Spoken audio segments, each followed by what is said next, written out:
Bob here, Chopper Bob Customs. Hey, thanks for watching my videos. If you are a subscriber, thank you for subscribing to my YouTube channel. If you're not a subscriber, what's wrong with you? Hit that subscribe button. We would appreciate it. Also, I like to be liked, so please like my videos. And also, if you have questions or comments, please write them in the comment section. I do my best to get back to everyone who needs to be gotten back to. And finally, hit that notification bell so that you'll know when new videos are coming up. We're trying to do things here at the Chopper Bob channel that you may think I'm crazy, but I enjoy doing it, and I'm hoping that I can share it with you guys. Hey, listen, today on the 57 Chevy, I am working on rerouting the brake lines to the Wilwood proportioning valve. They need to be rerouted for a couple reasons. One, the stock 57 gearbox for the steering is slightly different in configuration than the 1971 and newer Ford truck power steering box that was in the car. And two, the Wilwood proportioning valve is actually attached to a bracket that attaches to the mounting points of the master cylinder instead of just flopping around inside the engine compartment like this combi valve was. So I've got to get it routed up to it. So I thought I would go through that today and get that taken care of. What I have done is I have gone ahead and put the Wilwood supplied spacers on the bolts that I've installed in the pedal support. You can see that modification on another video. I put the spacers on first so that the nuts won't bottom out on the shoulders of the bolts. And then I put a couple of 3/8 nuts in there to sort of simulate how thick the actual flanges are on the Wilwood master cylinder. I left the master cylinder out so that I would have good clean access to work on this. And I also think I'm going to leave the Wilwood master cylinder out while I'm dropping the engine into the car, just simply because I don't want to bust up a good Wilwood master cylinder. So basically what I have to do on this is I have to disconnect this combi valve that's in here from the original way the brakes were set up. Well, not the original 57, but the way they were set up when it had a dual master cylinder put on it. And then I've got to get them connected to the bottom of this Wilwood proportioning valve. The Wilwood proportioning valve has 3 outlets, 2 fronts, front 1 and front 2, or front left and front right. And then it has the rear outlet for the rear brakes. So, and that's the one that is controlled by the proportioning valve, which allows you to adjust the rear braking if your rear wheels are locking up before your fronts. You want less braking on the rears because you want the fronts to lock up just before the rears lock up. So this allows you to adjust for that. Different size wheels and tires, different weights wheels and tires, different size brakes front and rear. Also the shifting of the weight to the front of the car during braking. Obviously it loads the front tires. So you want to make sure that if the rear brakes locks up first, what's liable to happen is you're liable to swap ends on the car, and that's not fun ever. So anyway, so let me get a few things cleaned up and we'll get started with this.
Okay, so I gotta take a quick break here.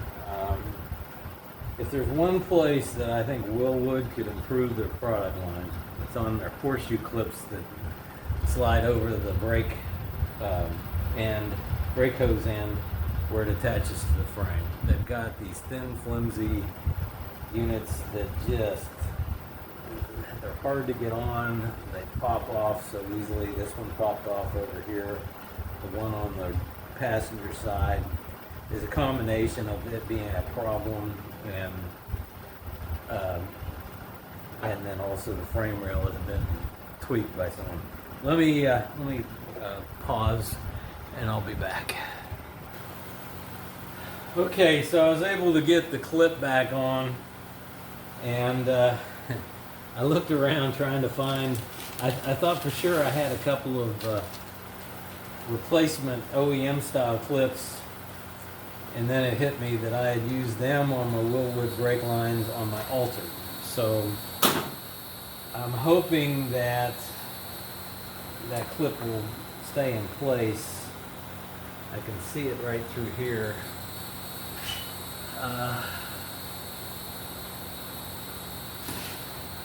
The big problem with them is that they spread out and then they slide up the tube, and then they just don't hold it in place. I'm looking at it here, and it's underneath on both sides, but it's spread out a little bit. I don't know whether I can get in there with a pair of long needle nose and try and squeeze it back together or not. The other thing is I might try and get it on there a little bit further because I don't think I'm on all the way. But let me get this taken care of. First thing I'm going to do is I'm going to tie these two front lines together using the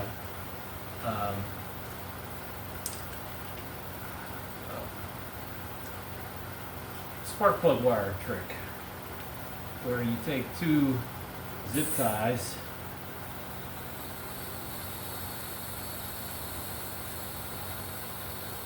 in my case.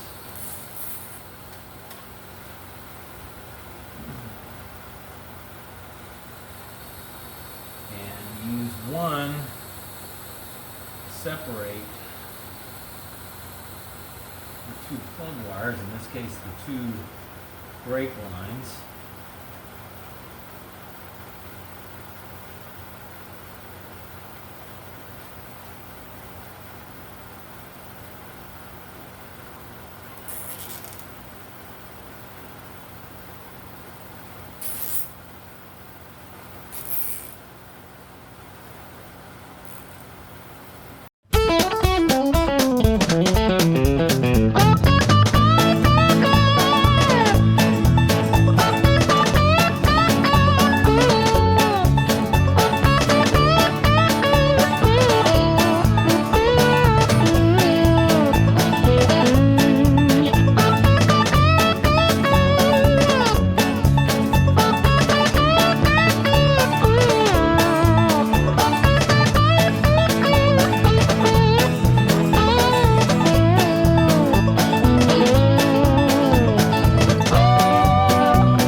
There's a few places where they need to be sort of tied out of the weight of the frame, and so for that I'm going to use I think a 5/16 Adele will hold two of them together nicely with self-drilling, self-tapping screw. Let's see if we can't. The first one will be underneath. I don't think you can see it here, and I don't know that I can adjust the camera. I'm going to put one right basically in the center of the car to keep them off of the oil pan.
Okay, so here's the finished product. We've got the rear brake.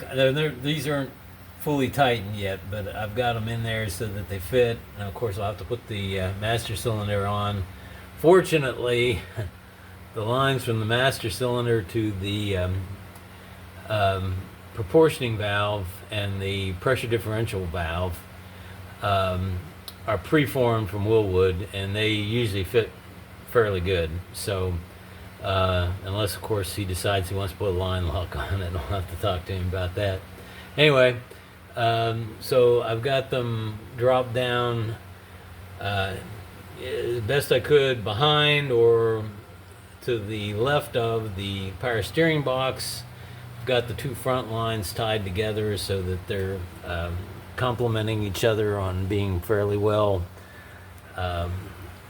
not swaying around like they were when they were attached to the combi valve that was just hanging there in space.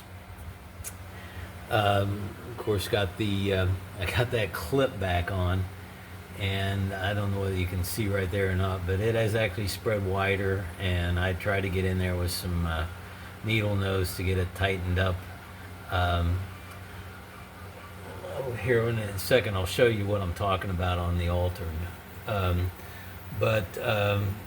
got a zip tied the front and the right front and the rear brake line together here. There it goes into the 1957 original clamp that they used to hold it in place. Through the years, these things have just kind of gone wild, so I've got an Adele right there holding it down so that it doesn't come in contact with the oil pan. I added an Adele there, and of course I've got it routed around, and there you can see the clip on the, and see that one is really spread out because, well, like I said, it's a combination of things. Those clips spread out, and this frame mount for the brake line is damaged, and I had to do the best I can. Let me walk over here to the altered, and I'll show you what I've got on it. I've got, I think those are Dorman. They're thicker steel. They don't have the big height to them that the to the springiness of them. They've got enough springiness, and also instead of it going up and down in this photo, the springiness is actually sort of a torsional one, like that holds it in place. And it's got more meat. Let me see if I can get around here to show you. Yeah, it's got more meat in this area right here, so it's not as inclined to spread out. So that's kind of what I prefer to use on these. I don't know whether Wilwood's got a problem with that or what, but time will tell. I'm not going to recommend that you do this. I'm just showing you what I'm doing. Do it at your own risk if you decide you want to do it. Okay, I think that's going to be it for this video. When I get done editing it, it's probably going to be short, but realistically, it's sort of the next thing I've got to do is look at the fuel system, which really doesn't fit in with the brakes. So, and I'm not exactly sure when I'm going to start on that, or possibly the next thing I'm going to be doing is setting the engine in and getting the transmission attached to it. It's hard to say, but right now I'm calling it quits on this one. Got the brake lines routed, got them situated so that they're going to work. I've still got to do the rear axle brake lines, but I'm waiting on parts for it right now, so I can't get really started on that. So anyway, thanks again for watching. Be sure and subscribe, hit that notification bell, like the video, and if you got any comments, anything that you didn't see that you wanted to see, anything that you think I should have done better, I probably should have, let me know in the comment section. But for now, Chopper Bob out.